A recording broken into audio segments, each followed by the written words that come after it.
With which party will Nevada's Latino voters cast their ballots this midterm election? This week on Nevada Week, the answer is up for debate.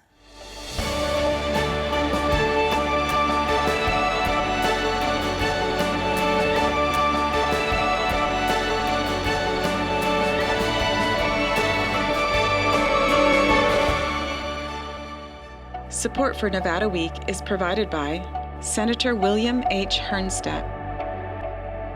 Welcome to Nevada Week. I'm Amber Renee Dixon. According to the Pew Research Center, in 2020, Latinos made up nearly 20% of eligible voters in Nevada, ranking Nevada's Latino electoral share 6th in the country. Once considered a stronghold for Democrats, the Pew Research Center found that across the country, it's Republicans who are making gains with Hispanic voters. In 2020, Hispanics accounted for 8% of the Republican vote, up from 6% in 2016. Still, President Joe Biden won the voting bloc overall in 2020 with 59% of the Hispanic vote compared to 38% for former President Donald Trump. This November, Latino voters could determine two key statewide races, including one that may tip the balance of power in the U.S. Senate. Both Democrats and Republicans are in hot pursuit of the Latino vote in Nevada, evident in their Spanish language ads on television and radio. A Catherine Cortez Masto le importa más ayudar a Joe Biden en Washington que ayudar a las familias latinas aquí en Nevada. Así que en noviembre dejaremos atrás a Catherine Cortez Masto. Yo soy Adam Laxalt y yo apruebo este mensaje. Pagado por Laxalt para el Senado. Son tiempos difíciles, gobernador. Explíquenos cómo su plan nos ayuda en esta economía. Número 1, empleos. Vemos proyectos de construcción por todas partes. Pero hay una cosa que usted no hará. No nuevos impuestos. No. Órale. Orale. Joining us to talk more about the Latino vote in Nevada is David Demore, chair of the Department of Political Science at UNLV, John Tuman, a professor of political science at UNLV, Jose Solorio, a political consultant who's worked on several Democratic campaigns, and Frankie Rodriguez, director of Nevada's Untitled Chapter, which advocates for Latinos to exit the Democratic Party. But first, some insight I'd like our panel to respond to from an interview I did with Peter Guzman, president of the Las Vegas Latin Chamber of Commerce. The Latino vote in Nevada has historically been Democratic. What do you think about where it might go this election? Well, look, I know that there's a lot in the press about Hispanics running away from the Democratic Party and running towards the Republican Party. I want to slow the brakes on that because as an organization that's been around over 45 years, I meet with a lot of Hispanic people. We are the Hispanic Chamber. We're involved with them every day. And here's what I'm hearing. There definitely is a group leaving the Democratic Party. They're not necessarily running to the Republican Party. They're kind of hanging out in that middle. And when you see the numbers of the nonpartisans and independents, I believe a lot of them are parked right there, which means their votes are up for grab. Furthermore, ironically have been meeting with a lot of Latinas, a lot of soccer moms, I call them. They're furious. They're furious that schools were closed and that their kids they feel like their kids got a little left behind. We have already have a history of, being measured low in education. Let's face it. I want to dance around it, but we're like 47, 46. We're always down at the bottom. And so I think people are really paying attention now. And that makes a more informed voter. And so that voter is up for grabs. So those Latina soccer moms you're talking about, who are they blaming? When you see them running away or leaving the Democratic Party, it's because they're blaming somebody, right? So, and that's how it works. When you're a leader, you get praised when things are good, and when things aren't so good, you're going to get some blame on that. And so, yeah, I think there's some blaming going on, but I think what's really going on is a lot of paying attention. No longer can the Hispanic vote just be assumed to be going one way, in my opinion. In your opinion, have Democrats assumed that they're going to have the Hispanic vote? I think both parties do a bad job of assuming that they have these certain demographics, and they don't work very hard. So what happens is they don't work very hard to gain it back or to gain who they don't think they have. And so In other words, Hispanics have notoriously been ignored, and I don't see that happening as much anymore. I'm getting calls from both parties to always say, hey, can we be here? Can we be there? To try to get out in front of some Hispanics now, which that didn't happen as often. And we don't invite any candidates to our luncheons or our breakfasts. That's what my mentor, Otto Merritt, taught me during election cycle. Let's see who wants to be around us. And so our last breakfast had 36 candidates showed up. And were those luncheon attendees mostly Democrats or Republicans? They were from both sides. Back to the soccer moms, why is the Latin Chamber of Commerce hearing from them? It's funny that you say that, because when I was asked to take over this position, I assumed that my day-to-day was going to be just small business, which I'm very passionate about. I've been mentored from the founder, Otto Merritt, and he did always explain to me, we're more than a chamber. The small business community, of course, view us for all kinds of things, but our community, the Hispanic community, views us as much more than a chamber. They view us as a safe haven, a place where if they need to know about immigration stuff, they come here, they know they're not going to get picked up, they know they can come talk to me and be safe. And so that's heavy on my shoulders. I can't just be about small business, I have to be about the entire community. And I'm proud to do that. I am. And so that's why these moms are coming to this, because they know we have access to the school district, to the superintendent, to electeds. And so they come and they want to talk about it. And after, when we started breaking out of COVID, they really started showing up here saying, listen, we're not going to go for a closure again. How can you help us? And things of that nature. On the small business side, what are you hearing about where that vote might go? Small business community is pretty furious as well. I mean, there was a closure, right? Which means they couldn't open their business and conduct business. I don't like to judge other people's decision makings harshly that way when it's something that we never had before. So I understand the pandemic was difficult. However, closing businesses was extreme, and I'm hearing from my members, and my members are furious. And so they're not necessarily telling me which way they're voting, but they kind of are, right? They kind of are telling me that they're upset. So somebody's going to pay a price for that. How it goes ultimately, we don't know yet. All right, so David Damore, decades in political science at UNLV. You've written extensively about Nevada politics, recently co-authoring a book about Latinos in Nevada. I saw you nodding your head several times throughout that interview. What stood out to you? I think what stood out to me was this idea that Latinos are certain issue-based voters. They're not. They're responding to the political environment. You go back a decade, Democrats had done a really good job on the immigration issue to mobilize Latino vote, particularly in Nevada. Then they didn't deliver, right? Failure in 2013. We look at Latino turnout in 2014. Horrible across the board, but particularly bad in Nevada. Republican sweep here. Now you're seeing a response to the economic issues, which are salient for everyone here, and particularly this idea of education, small businesses being the ladder for economic mobility and upward mobility. And that's something very salient to Latino voters here. And if they're seeing policies that are obstructing that, that's going to be the response. Jose, I saw you raise your eyebrows. So I'm an immigrant. My parents are immigrants. I was born here, been in Nevada since 1970. So I can tell you from perspective, the Latino voting population has increased year after year after year. And so where there wasn't much attention being paid to the Latino vote, now there is. But the issues that the soccer moms I'm talking to, those soccer moms are talking to me about jobs and about education and about opportunity. And they don't necessarily place the blame. They want to know where the opportunity is and who's going to represent them. So my goal is to eventually to provide the information to the Latino population to make the right decisions, to help the Democratic Party continue to what they've been doing, which is to address some of the issues. Do they have a ways to go? Yes. Have they delivered? Absolutely. So the future is bright for Latinos in Southern Nevada, because now we're starting to make a difference in where we are and in what we do. We have a Latino superintendent, Jesus Jara. We have a Latino president of CSN, and Federico Zaragoza. These two gentlemen are doing a great job in providing opportunities for the young Latinos. 47% of K-12 students are Latino. And by the way, Latino in Southern Nevada means 80% Mexican-American background. Those are the Latinos. And they're starting to make a difference, and which party delivers to them consistently is going to get their vote. They're no longer going to be fooled by mixed messages.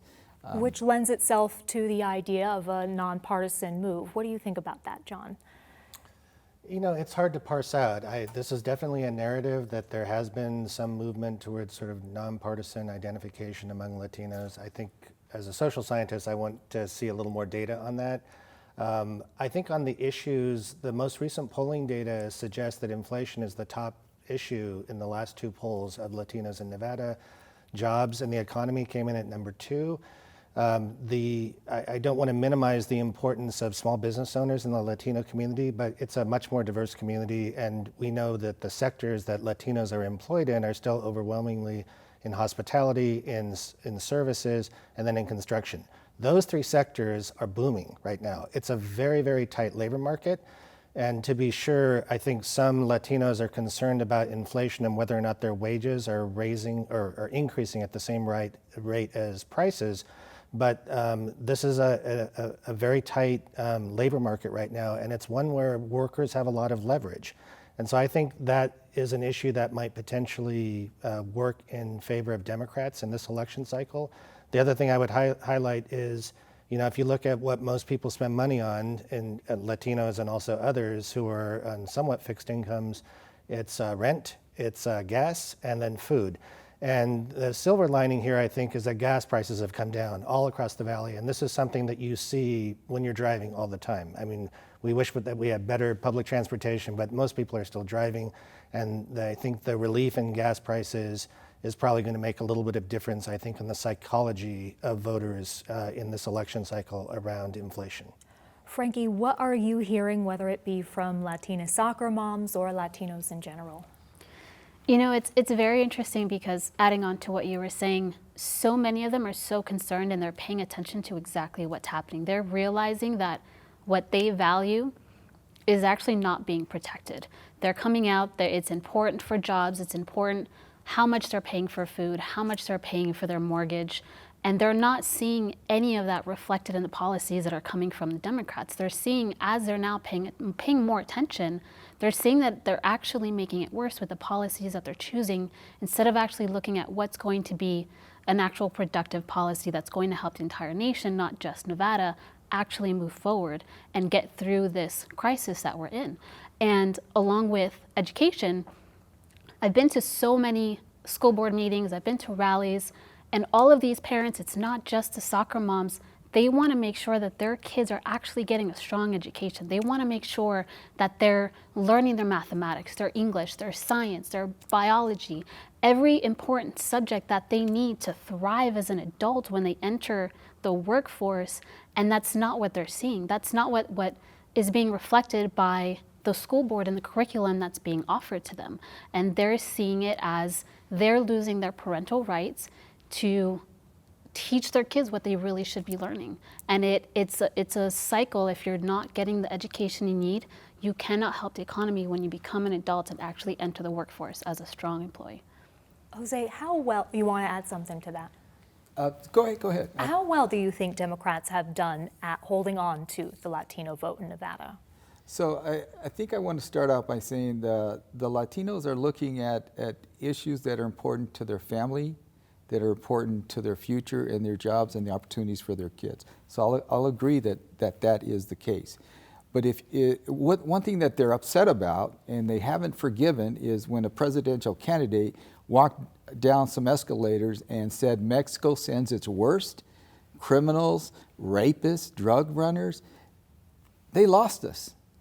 They lost the Latino vote right there and then for most of us who are paying attention. Because if you don't value us from where we come from, then you don't value us enough to include us in your leadership. And so what I want to talk about is Where is Hispanic leadership today? It's within the Democratic Party. We have the first Latina in the whole entire United States to serve in the Senate.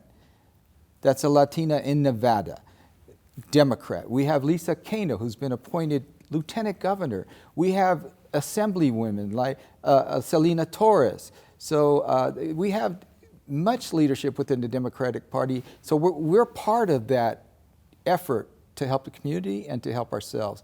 I don't see that on the other side. There is no Latinos, Latinas in the Republican leadership, in the party here in Nevada or Las Vegas. Do you want to respond to that, Frankie? I do, and the first thing that I want to respond to is this idea that, you know, the former president said that all of these terrible people were coming across the border, and that was the representation of Latinos. And this is what's so frustrating to so many people on both sides, because they're realizing that so many things are being taken out of context. If you actually hear that entire speech and everything that he said, he's not referencing everyone in the Latino community. He's talking about the actual drug cartel that's coming in, the people that are bringing in drugs, the people that are coming in illegally. There's a fentanyl crisis happening at the border right now that isn't being spoken about, and this is killing our people. This is killing our children. There's sex trafficking happening, and these are the people that he's talking about. There's a difference between legal immigration and illegal immigration, because when you have it legally, you can do these background checks. You can make sure that these families are coming in safely. They're protecting the kids that are coming with them. When you have illegal immigration, it's completely open to all of these criminals that are coming in, and it's a very misleading piece of information to say that, because when you watch the full speech that he says, you can actually hear everything that he's saying. I watched the full speech, and the reason many Republican friends that I have that are Latino left the Republican Party, because there's always an excuse for what he says. Or let me clarify this. When the leadership of the Republican Party doesn't respect us, and then they try to come back with, okay, well, you didn't listen to the whole speech, that's not what he meant. So we're being left behind within one party. The other party, can they do better? Absolutely. Can Democrats do better in addressing Latino issues and general community issues? Absolutely. But today, the party that's helping the most is the Democratic Party. Will you expand on that, though? Because in our phone conversations, you had mentioned you thought that maybe Democrats had taken the Latino vote for granted a bit. So, yeah, in past elections, I've heard high-ranking officials say something like, well, why invest in the Latino vote when who are they going to vote for anyway? Well, that's the wrong attitude to take. What we need to take into account is, what are the needs of our entire community? What are the needs of 30% of our community, which is Latino? And how can we meet our community needs? And how can Latinos be part of that conversation, whether they're Republicans or Democrats? How can we do better? That's what needs to be found out. And the party that does best in that is going to get the Latino vote, and they're going to win. I want to be fair, Frankie. Do you want to respond to that?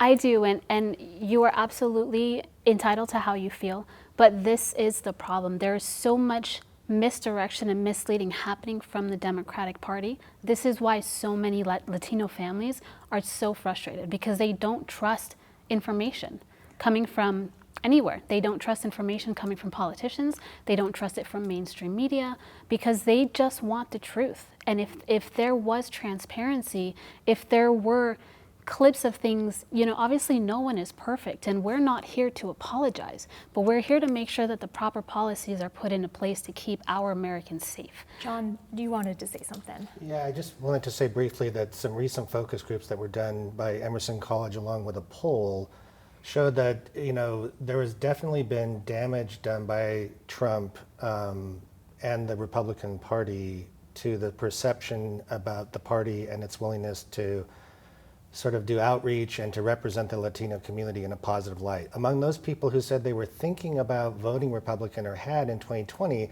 they clearly acknowledged that they were conflicted about it, and that they were doing so only because of a perception that somehow the Republican Party or Trump might do a better job delivering on economic issues. But there was a clear acknowledgement of how conflicted they felt because of the incendiary rhetoric that the former president used.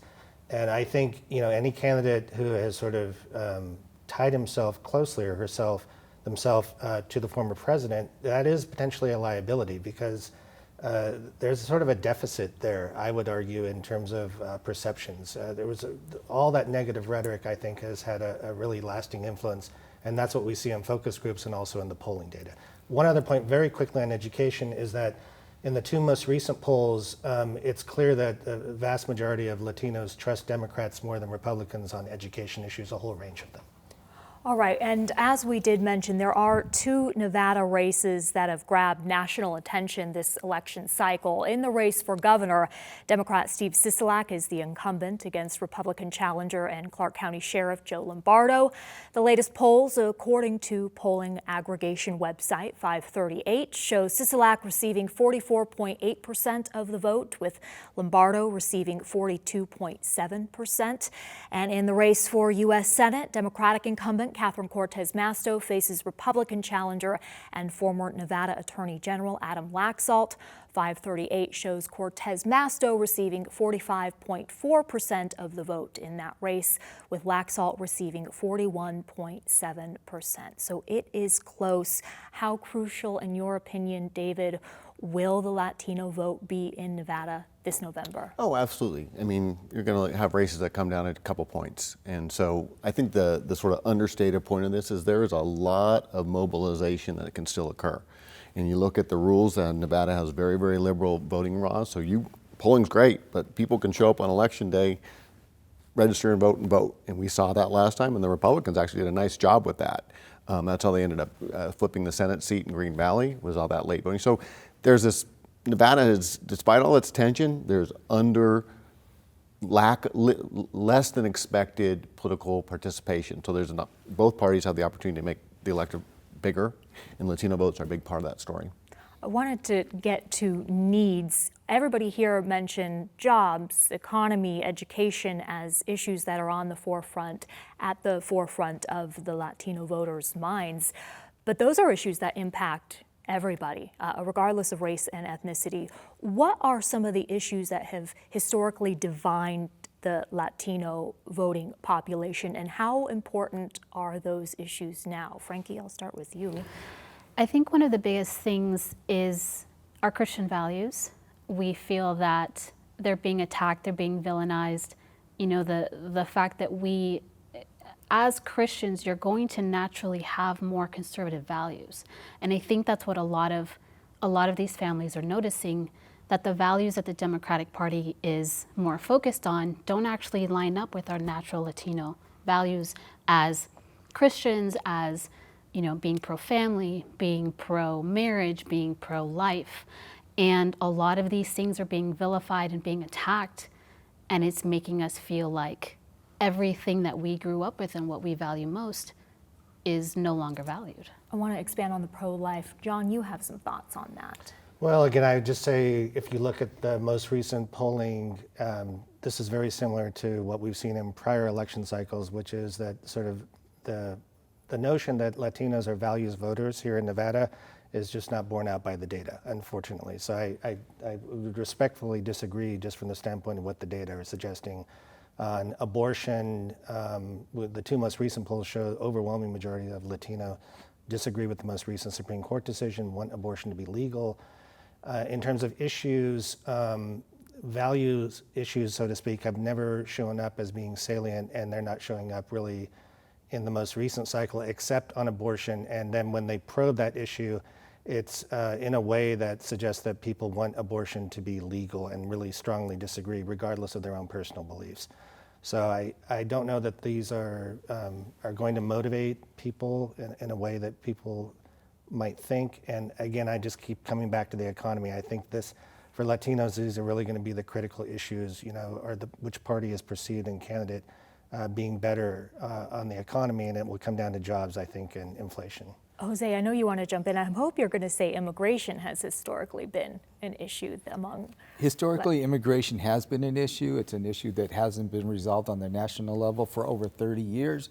So you have businesses that are employing undocumented immigrants at very low pay, and that continues to go on. We need to fix that. So both parties need to come together like they did 30 years ago and fix that. I want to go back a little bit to education because that's key and critical to the Latino population. I was the first Latino to serve on the Clark County School Board back in '92, '93. And ever since then, I've had my foot on education, mostly in the background. But education is what the families are looking for. Education, a proper education, good job opportunities. This is what the Latino community is looking for. Hey, I'm a Catholic myself. I live my faith, okay?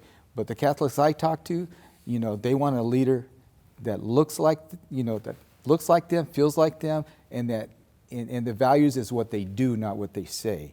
So the values that we're looking for as far as Latinos is which party, which candidate are going to give us the job opportunities that are going to help us support our families and have a bright future. I have a granddaughter. I got 3 granddaughters, 4 actually now. And I want their future to be bright. So the party that helps my grandkids are the party that I'm going to support. But if neither one of them are doing it, I'm going to be in the background doing all I can, like I did for Steve Wilson when he ran in the primary. I want to wrap up with this because we have ran out of time. We've referred to the Pew Research Center a lot in this broadcast, and in one of their reports on the 2020 election, there was this quote: "To be sure, Hispanic voters are not a monolith. There is substantial diversity within the Hispanic electorate." Thank you so much for watching Nevada Week this week. For any of the resources discussed on this show, including a link to the Clark County election website, go to vegaspbs.org/Nevada Week. You can also follow us on Facebook and Twitter @VegasPBS.